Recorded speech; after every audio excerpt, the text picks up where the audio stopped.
No Brasil, acontecem cerca de 320 mil mortes súbitas todos os anos. 1 em cada 10 brasileiros tem algum tipo de arritmia. Você está preparado caso alguém próximo a você tenha uma parada cardíaca? Olá, meu nome é Vinícius, sou médico em formação pela Escola Superior de Ciências da Saúde e hoje eu vou te explicar como fazer os primeiros socorros numa pessoa que está tendo uma parada cardíaca. A parada cardíaca ela representa ali a interrupção completa da circulação do sangue em nosso corpo.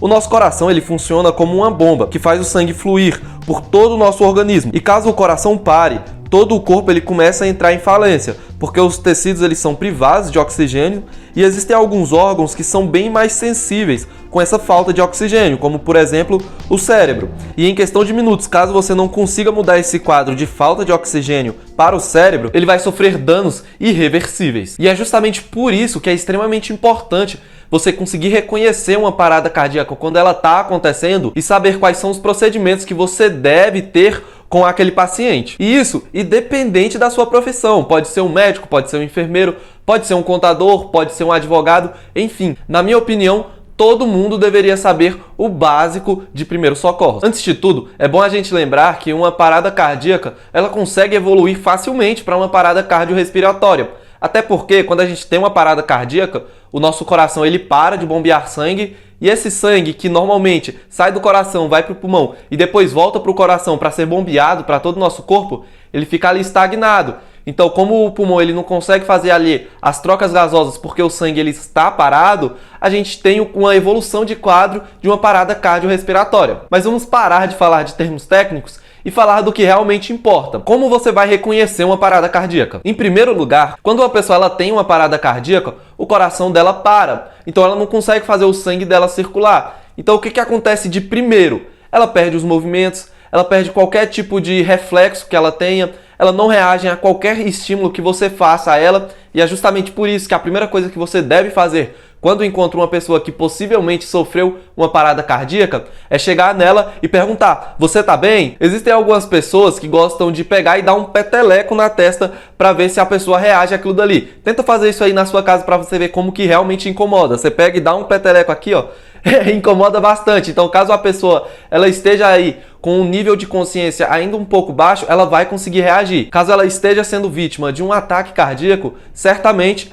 ela não vai reagir a esse estímulo. Então, após você reagir, pegar a pessoa, balançar, e aí, você tá me ouvindo? Tá tudo bem? Ou dar o clássico peteleco aí na testa dela e ela não reagir, o que você deve fazer de imediato é acionar o serviço de emergência, seja um 192 para o SAMU, seja um 193 para os bombeiros. E aqui, esse passo ele é fundamental para a sobrevida desse paciente. E mais tarde eu vou explicar o porquê. Após você ter acionado o serviço de emergência e ter explicado ao telefone que aquele paciente ali possa estar sofrendo de uma parada cardíaca, você já começa a se preparar a fazer as clássicas massagens cardíacas. Como que você vai fazer? Você vai pegar a pessoa, colocar ela em uma superfície plana, lisa e firme. Não coloque ela em banco de carro ou em uma cama, em um sofá. Tem que ser no chão duro mesmo. Após isso, você precisa ter a certeza de que ela realmente está tendo uma parada cardíaca. E como que você vai ter essa certeza? É simples, você vai analisar principalmente dois pulsos nessa pessoa, o pulso carotídeo e o pulso radial. Tudo bem que você não precisa ficar decorando esses nomes, mas é muito importante você saber onde esses pulsos estão. Então vamos lá, começando pelo pulso carotídeo, você faz o seguinte: tá vendo aqui que no nosso pescoço a gente tem essas duas musculaturas aqui, uma do lado da outra? Você sente essa musculatura encostando nela, beleza? Se você não sabe como é a textura de um músculo, faz o seguinte, pega o seu bíceps aqui, ó, e meio que massageia ele para sentir a textura do músculo. Não faça isso aqui nessa região de baixo, que você pode pegar no tríceps, porque dependendo das suas condições antropométricas, você pode pegar em gordura. Então é bem melhor você fazer isso nessa região de cima do bíceps, mas para sentir a textura, porque aqui você entendeu como que é a textura de um músculo, você vai pegar e sentir essa textura desses dois músculos que sobem aqui nessa região lateral do nosso pescoço. Sentiu essa musculatura? Você vai meio que jogar seus dedos um pouco para o lado dessa musculatura, sentindo a região central do nosso pescoço. Aqui você vai dar uma pequena apertadinha, como se você estivesse cavando na areia, que você vai encontrar o pulso carotídeo. Tenta fazer aí contigo na sua casa. Aqui, ó. Aqui, eu tô sentindo aqui tranquilo. Só que quando a gente fala, a nossa traqueia, ela também reverbera o nosso som, né? Então fica um pouco mais difícil de você encontrar. Mas se você ficar quietinho, você consegue sentir tranquilamente.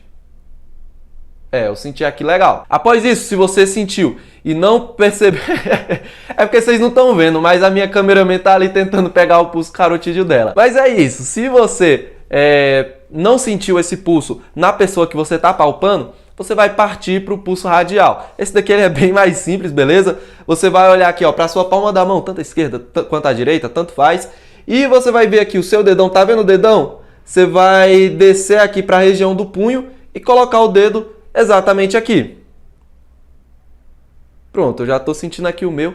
E você também deve achar ele... Você não precisa ficar aqui apertando muito, porque esse pulso ele é um pouco superficial, então... E como tem um osso justamente aqui logo abaixo, você consegue sentir tranquilamente, pressionando aqui um pouco. Caso você não sinta nenhum desses dois pulsos no cara que está deitado no chão, então certamente ele está sendo vítima ali de uma parada cardíaca. Só que qual é o bizu desses pulsos? Gente, vocês têm que fazer isso daqui muito rápido, então em menos de 5 segundos você tem que sentir o pulso carotídeo e o pulso radial da pessoa, ver que estão ausentes e já começar a fazer a manobra cardíaca. Então como que você vai pegar essa acurácia de fazer esse procedimento tão rápido? Gente, é treinando, você vai ter que fazer na prática. Você fica ali, ó, tá paradão, vai, encosta aqui no seu pulso, vê o seu carotídeo. É uma coisa que eu esqueci, não faça isso ao mesmo tempo, dos dois lados aqui da artéria carótida. Você faz de um lado e depois faz do outro, né? Se você presenciar uma parada cardíaca, você só faz de um lado que é suficiente. E no braço também, um lado já é suficiente. Então você treine isso, faça com a sua mãe, faça com seu avô, faça com seu namorado, com seu tio, com o irmão, enfim, fique treinando para que fique natural. Quando você for pegar o pulso radial de uma pessoa, já ir direto no lugar exato. Da mesma forma no pulso carotídeo. Então, treinar é o segredo do sucesso nesse procedimento. E tudo isso é muito dinâmico. Tanto é que o que eu aconselho é você ligar para o serviço de emergência enquanto já esteja palpando os pulsos da pessoa. Isso porque o tempo ele é crucial numa parada cardíaca. Então, quanto mais rápido você faz esses procedimentos, mais chance de sobrevivência o paciente vai ter. Então, vamos lá. Depois que você mediu os pulsos da pessoa e viu que ela não tem nenhum pulso, você vai ter que se ajoelhar ao lado dessa pessoa, igual tá mostrando aí nessa animação. E após isso, você vai estender os seus braços e procurar apoiar a palma da sua mão no externo dessa pessoa. O externo nada mais é do que esse osso que fica no meio do nosso tórax. Então você apoiou sua palma da mão ali e você vai cruzar os seus dedos, como está mostrando aí nessa imagem, nessa ilustração, e começar a fazer cerca de 100 compressões por minuto. E tipo, para não ficar cansado rapidamente, é muito bom que você utilize o próprio peso do seu corpo nas compressões, em vez de usar apenas o braço, como está mostrando aí nessa animação. Para essa manobra ser efetiva, a profundidade das compressões que você precisa fazer na pessoa tem que ser entre 3,5 centímetros até 5 centímetros. Então, tipo, é uma parada mais ou menos desse tamanho. Então, chega até a assustar. Caramba, como é que eu vou comprimir o tórax de uma pessoa nessa profundidade? Mas, gente, tente manter a calma e seguir esses protocolos, porque certamente é só assim que você vai conseguir fazer com que essa pessoa sobreviva. Então, quando você começar a fazer, tente colocar firmeza nas suas compressões. E outra, quando você comprimir o tórax da pessoa, você tem que voltar a sua mão, como está mostrando aí nessa imagem, porque o coração ele é como se fosse uma bomba. Se você comprimir ele e não dá liberdade para ele se expandir novamente, não vai ter circulação sanguínea e, consequentemente, essa manobra vai ser inútil. Por isso, sempre que você for fazer as compressões, seja firme na compressão, aprofunde ela nesse parâmetro aí que eu citei para vocês e solte o tórax da pessoa para o coração encher novamente e após isso você fazer essa compressão. A teoria ela é simples e linda de se fazer, só que a realidade é que você fazer 100 compressões por minuto e com essa profundidade cansa muito, mas muito rápido. Então, tente sempre manter o fôlego, utilizar o peso do próprio corpo nessas manobras, porque eu vou ser sincero com vocês, essa é uma das poucas chances de sobrevida do paciente. Se você pegar essa pessoa, colocar num carro e tentar levar para um hospital, certamente ela vai morrer. Isso porque, lembra que eu falei lá no início que o cérebro,